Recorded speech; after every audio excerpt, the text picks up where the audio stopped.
Welcome to PKG சமையல். இன்றைக்கி நம்ம பார்க்க போகிறது என்னென்னு பார்த்தீங்கன்னா, ஆன்லைனில் ஒரு ரைஸ் செய்ய போகிறோம். ஸோ அதுக்கு தேவையான இன்க்ரீடியன்ட்ஸ் என்னென்னு பார்ப்போம். கடுகு, சீரகம், சோம்பு தேவைப்படுது. நெக்ஸ்ட்டு வந்து வெங்காயம், கருவேப்பிலை, கொத்தமல்லி, பச்சை மிளகாய். வெங்காயம் வந்து இதுக்கு அதிகமாக தேவைப்படுது. ஸோ நல்லா குட்டி குட்டியாக நல்லா வந்து கட் பண்ணி வச்சுக்கோங்க. ஸோ நெக்ஸ்ட்டு வந்து இஞ்சி பூண்டு பேஸ்ட்டு வேணும். இது முன்னாடி நாள் கூட நீங்கள் நல்லா கிரைண்ட் பேஸ்ட் பண்ணி ஒரு பாக்ஸில் வச்சுக்கோங்க. ஸோ நெக்ஸ்ட்டு வந்து நமக்கு வந்து கிறிஸ்டல் சால்ட்டு தேவைப்படுது. அதுக்கப்புறம் வந்து பார்த்திங்கன்னா மஞ்சத்தூள், மிளகாய்த்தூள், கரம் மசாலா, அதுக்கப்புறம் வந்து கொரியாண்டர் பவுடர். ஸோ இது எல்லாத்தையுமே தனித்தனியாக ஒரு இதில் வச்சுக்கோங்க. நெக்ஸ்ட்டு வந்து வானல் நல்லா சூடானதுக்கப்புறம் எண்ணெய் ஊற்றிட்டு கடுகு, சீரகம், சோம்பு ஆட் பண்ணிக்கோங்க. இது நல்லா பொரிஞ்சு வந்ததுக்கப்புறம் வெங்காயம் ஆட் பண்ணிவிடுங்க.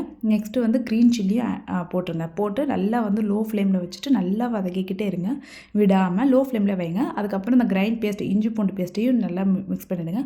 அப்புறம் மஞ்சத்தூள், மிளகாய்த்தூள், கரம் மசாலாவும் ஆட் பண்ணிவிட்டு நல்லா வதக்கிக்கிட்டே இருங்க.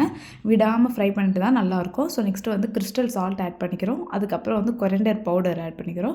நெக்ஸ்ட் வந்து கருவேப்பிலை லாஸ்ட்டில் ஆட் பண்ணிவிட்டு நல்லா லோ ஃப்ளேமில் வச்சுட்டு ஆட் பண்ணி வேணும்னா ஆயில் கூட ஊற்றிக்கோங்க லைட்டாக. நெக்ஸ்ட்டு நம்ம வடித்து வச்சு இந்த ரைஸை இதில் போட்டு மிக்ஸ் பண்ணிவிட்டு லாஸ்ட்டில் கொத்தமல்லி தலையும் கொஞ்சம் தூவி விடுங்க. இப்போ மதியம் ரைஸ் ரெடி, ஆனியன் ரைஸ்.